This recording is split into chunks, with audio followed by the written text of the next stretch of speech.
right there! Do you remember that scene in X-Men Days of Future Past when Wolverine and Professor X recruit Quicksilver to break Magneto, who is actually Quicksilver's dad, out of plastic Pentagon prison? It's a real mismatch of characters and tensions and feuds, so just when you think the heist is about to escalate out of everyone's control, time suddenly slows down, Quicksilver eases his headphones over his ears, and gets to work on perfectly fixing every inch of the situation. It's got to be one of the most beautifully composed uses of slow-mo in any film, not least thanks to Jim Croce's Time in a Bottle just being the perfect musical complement to the scene. Quicksilver just flows through the entire room, dealing with every insignificant detail, and he's so at ease in the chaos of it all. Although time has seemingly slowed down, you constantly have to remind yourself how fast all of this must actually be happening. That is what playing Rollerdrome feels like. Except instead of Evan Peters cleverly disarming an entire room full of prison guards with as much wit and charm as he can muster, you're playing as a young woman who is essentially Doom Guy on roller skates, using a fun arsenal of guns to lay waste to everything in your path. All the while, you're performing tricks, flips, and dodges to look graceful and balletic while you're doing it. In short, this game rocks.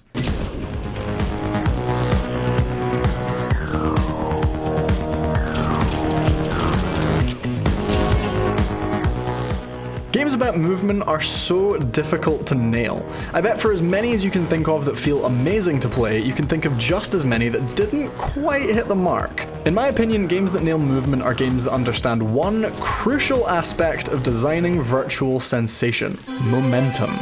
You know momentum. It's that feeling when you're playing a game and everything is in this perfect flow state. Nothing feels better to me in all of game feel than that sense that nothing can stop your avatar's fluid motion. Whether it's a loop in Fancy Pants Man, a triple jump in 3D Mario, or a perfect power slide in Titanfall. It's a sensation that's difficult to describe honestly, but for me it's that burst of serotonin because you and your in-game character are completely in unison. It's got to be one of the best feelings you can experience in a game, so unfortunately, the opposite feeling completely cripples it. Nothing is worse than when your momentum in a movement-based video game is jolted to a halt thanks to inertia. You know inertia. It's that feeling of weight when someone hits the brakes in a car, or when you're on a roller coaster and the cart goes down a drop, leaving all your vital organs back up at the top of the ride. Of course, these are good examples, but what actually is inertia?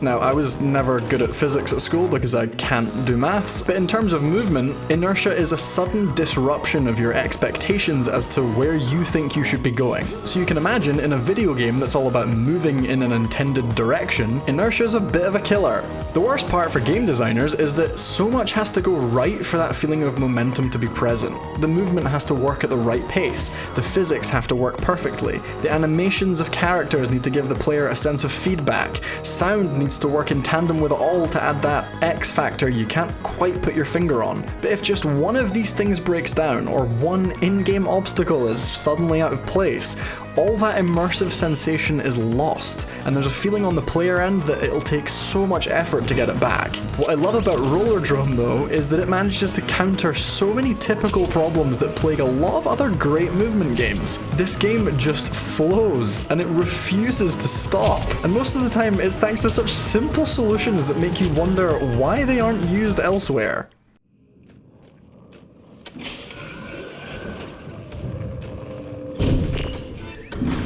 To start with, let's take a look at Rollerdrome's mechanics and level design, because more than probably any other game I've played, they ensure you maintain your in-game momentum. I compared Kara to Doom Guy, and that's because the two have very similar ways of massacring a level full of bad guys. Just like in the more recent Doom games, you're incentivized to keep pushing forward through a level because completing simple gameplay tasks is the only way to access things like health, ammo, and slow-mo time. If you complete lots of mid-air tricks successfully, you get ammo that's shared between your 4 weapons, so to ensure you can actually defeat enemies, you have to use your momentum in interesting and creative ways. You can't complete any mid-air tricks from a standstill, after all. Luckily, the way tricks are implemented into the game is pretty clever too, because they don't require the same drawn-out, often button-mashed combos from your typical skating games. This helps you concentrate on the game as a whole, without letting you get distracted by pulling off lots of tricks. Killing enemies will get you health, again, just like in Doom, and this encourages you to play aggressively and take the fight to each level, because there's no shortage of firepower coming at you at any one time. Whether it's splash damage from a rogue rocket blast or one sniper bullet slipping through the cracks, you're bound to take damage at some stage, and health drops only coming from enemy deaths is a great way of ensuring that you're always on the lookout for the next grunt to kill. Aiding both of these things is each arena's level design. If I was to observe one crucial difference about these levels when compared to something like Tony Hawk games, I'd say it's that they're a lot more circular than they are square or rectangular. And honestly, that's great, because unlike those games, you don't run into that annoying problem where you have no way of pulling off a 90-degree turn on a whim, but there's a 90-degree corner right in front of you. Rollerdrome keeps things nice and rounded. Seriously, I can't really think of many corners that are less than 90 degrees, which really helps when you're gliding around on a pair of roller skates. Level design is so important for movement-based games because it has to have space that allows the momentum to build and then flow. If you run into hazards, blockades, or worst of all, invisible walls, any feeling of connection to the experience in front of you starts to totally break down. But Rollerdrome does such a good job of maintaining your momentum within its spaces thanks to the way things are set out and the mechanics that you use to play.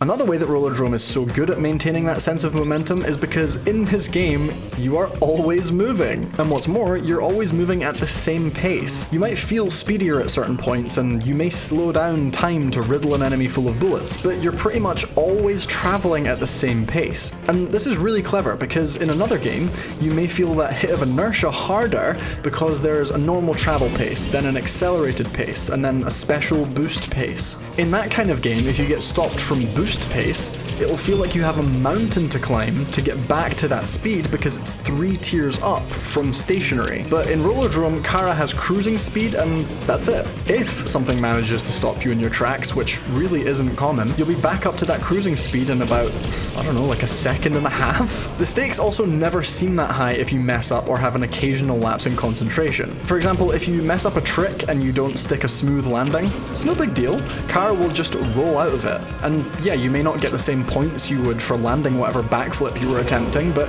your momentum in the game is exactly what it was before you tried it, and that just makes you want to try it again until you get it right. Something that plagues a lot of movement-based games is having to perform a sudden change of direction, and that's simply because a lot of games don't really facilitate that well. It's that old 90-degree problem I mentioned before. Rollerdrome smashes that trope out of the park though, because you can do this.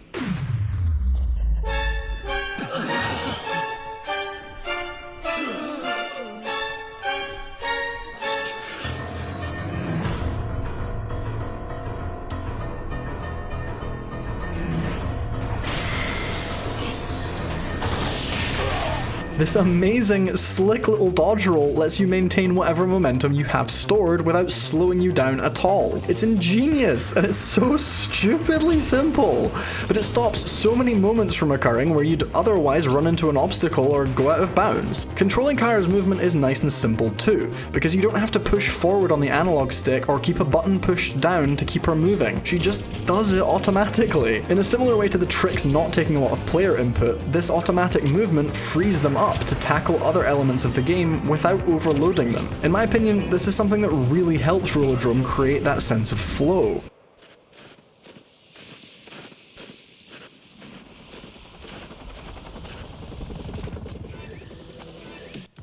Like I say, hazards and things that stop your momentum in Rollerdrome are really rare, but the few things that will hamper Kara's momentum or potentially damage her are communicated so clearly that you start to react to them on a subconscious level within the space of a few levels. Each potential danger has a distinctive sound that doesn't take long to associate with whatever enemy has you in their sights. A sniper will train a beam on you that will go from red to white when you need to dodge. Missiles and mines will highlight clearly on your screen and form a circular area of effect before exploding. Your guns will sound different depending on how much ammo is in them. And I know, running out of ammo doesn't exactly hamper your movement, but it does take you out of that trance-like experience that the game puts you in. The great thing about all of this feedback is that even though it's all highlighted on very minimalistic HUD, you don't need that HUD to know what's happening because it's all done distinctively through sound and visuals. It's clear communication that aids the player in their quest for smooth skating and epic scores. And the more feedback and communication a game gives you when it's as busy as Rollerdrome,